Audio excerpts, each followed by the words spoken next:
యేసయ్య నామానికి మహిమ కలుగును గాక. పరిశుద్ధ నామానికి మహిమ కలుగును గాక. నేను కష్టపడ్డ బాధలు, శ్రమలు కొంచెము నా తండ్రి నేను దేవుని నేను ఎట్లా తెలుసుకున్నా, దేవుడు నన్ను ఎట్లా పిలిచిందో నా తండ్రి మాటలు మీకు కొన్ని చెప్తా, వినండి. నా బాధలు నేను ఎట్లా దేవుని తెలుసుకున్నా, దేవుని దగ్గరికి నేను ఎట్లా వెళ్ళినో. నేను అన్యజన కుటుంబంలోకి వెళ్ళి నేను వచ్చిన. మేము మా కులము విషబ్రాహ్మణులం, అంటే వడ్లోళ్ళం.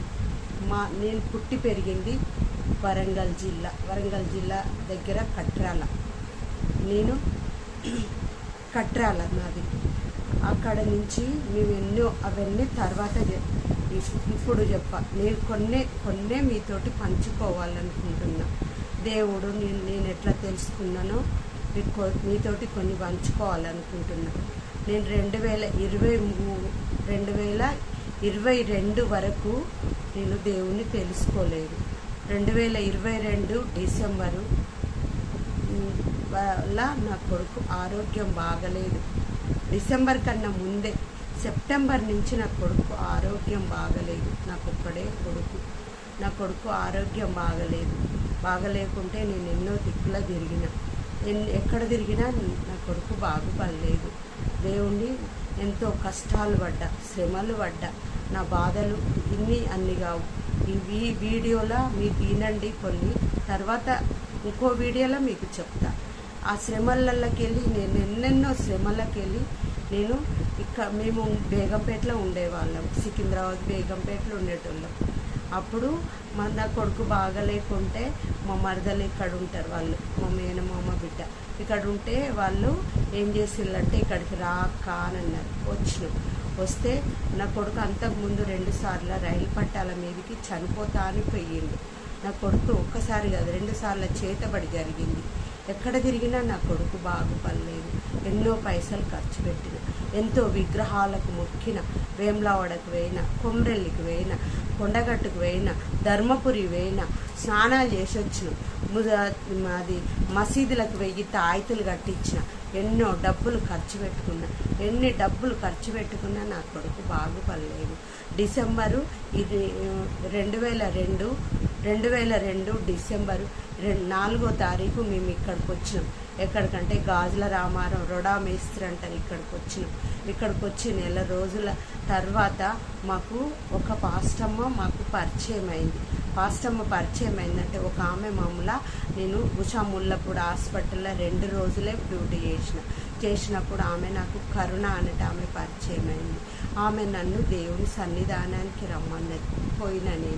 పోయితే జనవరి 3వ తారీఖు 2023 నేను ఆ రోజు పాస్టమ్మ గారు దగ్గరికి పోయి ప్రార్థన చేయించిన. నా కొడుకు చేసింది ప్రార్థన. ఆమె నెత్తి మీద నన్ను కొంగేసుకొని పాస్టమ్మ నువ్వు ప్రార్థన చేయి, నీ కొడుకు ఏం కాదు, దేవుడు గొప్పవాడు, నువ్వు దేవుని దగ్గరకు వచ్చినావు, నీ కొడుకు ఏం కాదు, నీకేం కాదు, నువ్వు ఏడవద్దు, నువ్వు బాధపడద్దు, నేను ప్రార్థన చేస్తా, నువ్వు దేవుడు నిజమైన దేవుడు, నా ప్రార్థన ఆలకించుతాడు అని నువ్వు నమ్ము, అంతే, దేవుడు గొప్ప కార్యం చేస్తాడు నీ జీవితంలో అన్నది. నేను అదే ప్రకారం మిమ్మల్ని ప్రార్థన చేస్తుంటే నేను నెత్తి మీద పొంగేసుకొని నా కొడుకు నేను కళ్ళు మూసుకొని ఆ ప్రార్థన అంతా విన్నాం.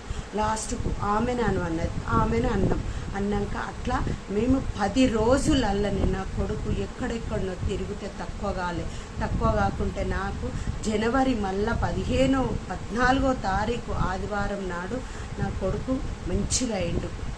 ఎడమ చేయి కుడి చేయిలాగా చాలా మారిపోగానే ఇక నేను దేవుడు అప్పుడు ఆ రోజు భోగి పండుగ నేను దేవునికి దీపం ముట్టిస్తా అని ఫోటోలు గిట్లా అడిగిన, దేవుని వత్తులేసిన, పూజ చేస్తా అని పువ్వులు గిట్లా అన్నీ తీసుకొచ్చినాక నా మనసులో ఏంటంటే బాధ.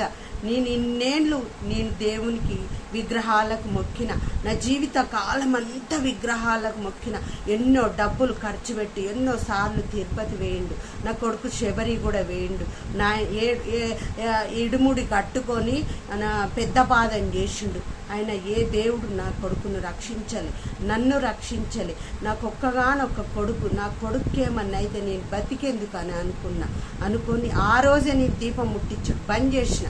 దీపం ముట్టియలే, ఆ వత్తులేసిన, ఆ వత్తులు తీసి పడేసిన, పువ్వులని తీసుకుపోయి చెత్త డబ్బల వారేసిన. ఆ రోజే నేను అనుకున్న, దేవుడు ఇంత గొప్ప దేవుని తెలుసుకున్నాక నేను అక్కెర్రాని విగ్రహాలకు మొక్కద్దని నా మనసులో నేను అనుకున్నా. దేవునికి దేవా నేను కూసున్నా, అదే విగ్రహాల ముందటనే కూర్చుని నిజమైన దేవుడవైతే నాతో మాట్లాడు తండ్రి, నేను అసలైన దేవుడు ఎవరో నన్ను తెలుసుకోవాలనుకుంటున్నా, నాతో మాట్లాడమని నేను శివునికి అంతకుముందు ఎట్లా నేను పూజ చేసేటప్పుడు శివుని ఎట్లా కోరేదో ఈ యేసు ప్రభుని నేను అట్లనే మొక్కుకున్నా, ప్రార్థన చేసుకున్నా. ప్రభువా యేసయ్యా నువ్వు దేవుని యేసు ప్రభువాట నాకు తెలియదు, కానీ నా కొడుకును నువ్వు బాగు చేసినావు, నిజమైన దేవుని అయితే నాతో మాట్లాడు నాయన, నాకు నీ గురించి నాకు తెలియదు, నేను అన్య కుటుంబంలోకి వచ్చిన. ప్రభువా నా తండ్రి నాతో మాట్లాడమని నేను దేవుణ్ణి అడిగిన, నాతో మాట్లాడిండు. నేను యేసు ప్రభును, నిజమైన రక్షకుణ్ణి, నీ సజీవుడవైన లోకం మీద నేనున్నా, ఈ లోకంలో ఉన్నా నేను కాపాడిన వాడిని నేనే, నీ కొడుకును కాపాడేవాడిని నేనే అని నాతో మాట్లాడిండు. నువ్వు మోకాళ్ళేసి ప్రార్థన చేయి, నీ మోకాళ్ళ ప్రార్థన నేను సమస్తము నీకు ఏమేమి జరిగిందో నీ కుటుంబం గురించి, నీ గురించి, నీ కొడుకు ఎక్కడ చేతబడి జరిగిందో నీకేం అన్నీ నేను చెప్తా అన్నాడు దేవుడు. నాతో మాట్లాడిండు. ఆ రోజు తెల్లారి సోమవారం పండుగ, ఆ రోజు కూడా నేను దీపం ముట్టియలేదు. 15వ తారీఖు 16, 17 లేదు 18వ తారీఖు నేను అంతకుముందు నేను రాగి బేడి, ఎండి బేడి నా కాళ్ళకు ఉండేది, రుద్రాక్ష నా మెడలుండేది. నేను ఇట్లా పూజలు చేసిన దాన్ని ఆ రోజు అనిపించింది, నేను ఈ అక్కెర్రాని విగ్రహాలకు మొక్కద్దు, నిజమైన నేను దేవుణ్ణి తెలుసుకున్నా, నిజమైన దేవుడు నా కొడుకును రక్షించిండు, నేను అక్కెర్రాని విగ్రహాలకు పూజ చేయొద్దు, ఈ అలంకారము వేస్ట్ అని అనుకున్నా, డిసైడ్ చేసుకున్నా. మా పాస్టమ్మ గారిని రమ్మని వాళ్ళ ఒక 4-5 వచ్చిళ్ళు మా ఇంట్లో ప్రార్థన చేసి నీ అంతటా నువ్వే అమ్మ, నీ ఇష్టం ప్రకారమేమనే నువ్వు చేసుకో, నేను చెప్పేది కాదు, నేను చెప్తే మళ్ళీ నీ మనసు అటు పోతుంది, నేను దేవుడు నీకేం మాట్లాడిండో అదే నువ్వు చెయ్యి అని అన్నది.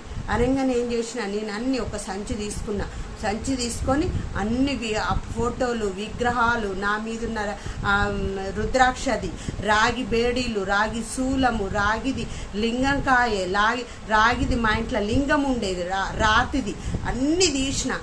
లక్ష్మీదేవి విగ్రహం ఉండే, వినాయకుని విగ్రహం ఉండే, ఎన్నో విగ్రహాలు, చాలా విగ్రహాలు ఉండే, అన్ని ఫోటోలు, విగ్రహాలు అన్నీ ఒక సంచిలేసి అమ్మని ఎక్కడ పెట్టాలంటే నీకు ఎక్కడ పెట్టబుద్ధి అయితే అక్కడనే పెట్టిరా అని అన్నది. నేను తీసుకుపోయాను, నా కొడుకు నేను తీసుకుపోయాను. ఒక గుడి ఉన్నది, అక్కడ గుడి కాడ పెట్టినాం, వచ్చేసినాం. 2023 నుంచి ఇప్పటి వరకు దేవుణ్ణిలో మేము ఎంతగానో ఎదుగుతున్నాం. నా కొడుకు ఆరోగ్యం బాగుపడ్డది, నన్ను మంత్రాల నుంచి దేవుడు నాకు విడిపించిండు, నా కొడుకును విడిపించిండు, కళల ద్వారా నాతో మాట్లాడిండు, దేవుడు దర్శనాలు ఇచ్చిండు, కళలల్ల దర్శనాలు ఇచ్చిండు, నీకు మంత్రాలు ఎవరెవరు చేసిల్లో చూపెట్టిండు. నేను ఇల్లు కట్టుకున్న వేములవాడల, నా ఇంటి పునాదుల ఎవరు పెట్టిల్లో నాకు దేవుడు చూపెట్టిండు, నా కొడుకు ఎవరు మంత్రాలు చేసిల్లో చూపెట్టిండు, నా భర్త చేసిన పాపాలు చూపెట్టిండు, నేను చేసిన పాపాలు చూపెట్టిండు, నా దేవుడు నా తల్లిదండ్రి నుంచి వచ్చిన పాపాలు చూపెట్టిండు, సమస్తము నాకు దేవుడు చూపెట్టిండు. రోజుకు దేవుడిలో బలపడుతున్నాను. నేను బైబిల్ నాకు ఎక్కువ చదవరాదు, నాకు చదువు అంటే నాకు ఎక్కువ తెలియదు, అయినా నేను నా కొడుకు నేర్పిస్తుండు. నా కొడుకు చదువుతుంటే నా కొడుకు ఎమ్మడి అంతకుముందు నాకు అక్షరమే అర్థం కాంది, దేవుడు నాకు అర్థమయ్యేటట్టు నాకు మనోనేత్రాలను తెలిపించిండు. నేను చదువుకుంటున్నా.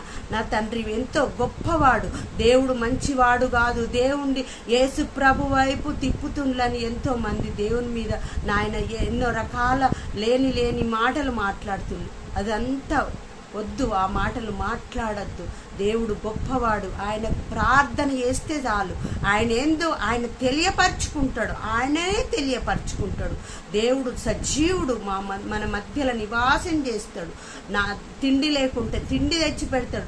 కాకులతోటి ఆ రోజు బైబిల్ ఉన్నది, కాకులతోటి ఆయనకు ఆహారం పంపిండు.